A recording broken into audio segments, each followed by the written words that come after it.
Okay, so I have kind of neglected one thing with Wriothesley just because I've been using attack percent sands on him for a long time. I never really cared to even think about using an elemental mastery sands on him because it's just one hit. I figured it wouldn't be that much of a difference. Now, we're going to go see what the difference is. So as you can see, I have the attack percent sands on. Let's go ahead and let's, see the damage difference. There is a damage difference. I have actually looked at this before. So yeah. If you guys do like these sort of comparison videos for characters, feel free to subscribe and give me all your money, Also, I want to put in this at the beginning here. We're going to do an E-skill. I do not have that Pyro Shard obtained, and yet I have Pyro damage. People have been getting confused about Shieldin and the way that her Cinder City artifact works. No, Pyro damage still is there. And I have not collected that shard at all. That's just how it works. It's, people have been getting confused about how, it actually works.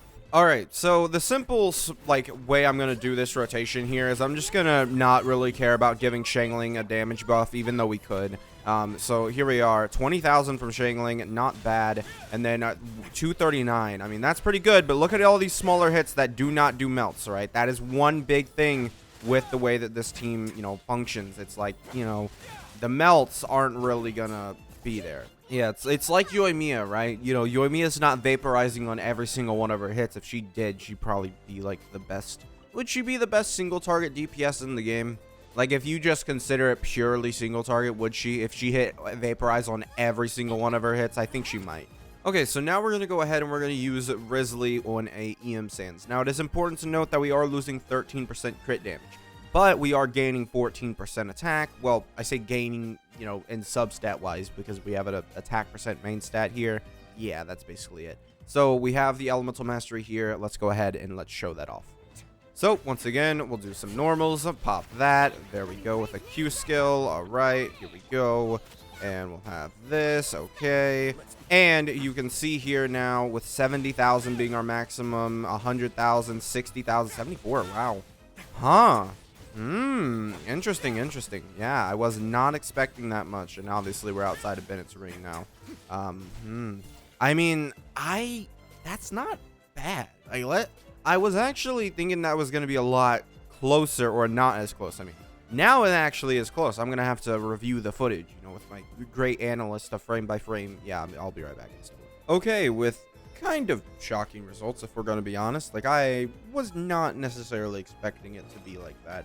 But Elemental Mastery did pull up ahead, alright? I added up basically an entire combo string just from the first hit to the charge attack, that entire string, and it ended up being 20k higher per combo string with the Elemental Mastery one. Now, factors to include here are I don't have any Elemental Mastery substats on my, normal attack percent sands. So no extra Elemental Mastery on there, but I do have attack percent here. And then we also don't have the crit damage for the Elemental Mastery sands. So it's a little weird. I would say probably, just given the fact that I don't think 14.6 Elemental Mastery is going to be as good as 13% crit damage. Or not, did I say Elemental Mastery? 14.6 attack percent is going to be better than 13.2 crit damage. Just because it's always a matter of crit damage is going to be better. Basically, even if you were to look at Nevi, right? Nevi's not that great of an example because Nevi is actually a character that, gets so much crit damage, and his health, you have a 14,000 move pool, or you have a 14,000 HP pool, buffs like that aren't really going to be a thing.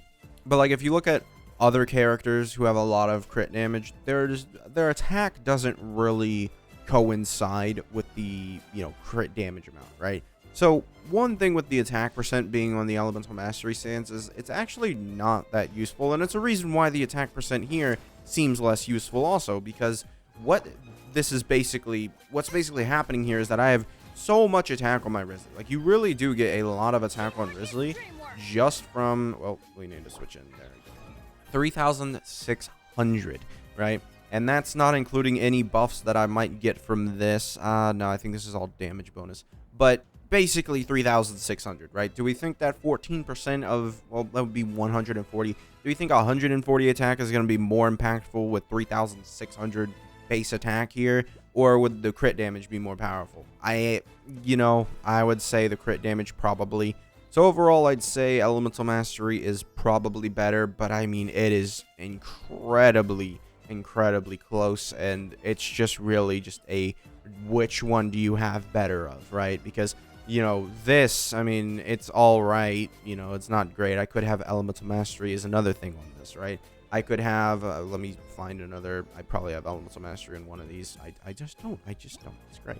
I have Elemental Mastery on something. I know my Nevi has a load of Elemental Mastery. Yeah, 40 Elemental Mastery just from a feather, right? And I still have 22% crit damage and 11% attack, right?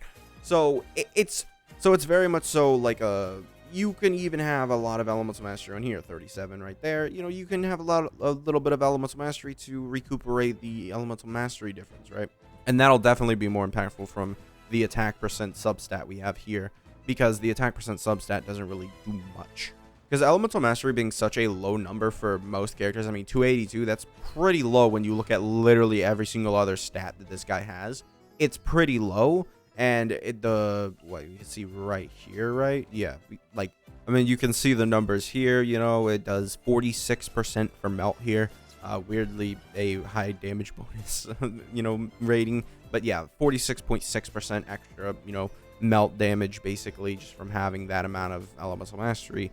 Which, I mean, if you look at, another character who, 19%, 3%, right? So it's pretty useful, and because it's such a small number, you can get some pretty significant increases out of it. So yeah, that's going to be it for this video. I think that's, I would say Elemental Mastery is better, but I wouldn't, really care about it too much. I just wanted to test. So thank you guys for watching. Make sure to subscribe, and I'll see you guys next time. Bye.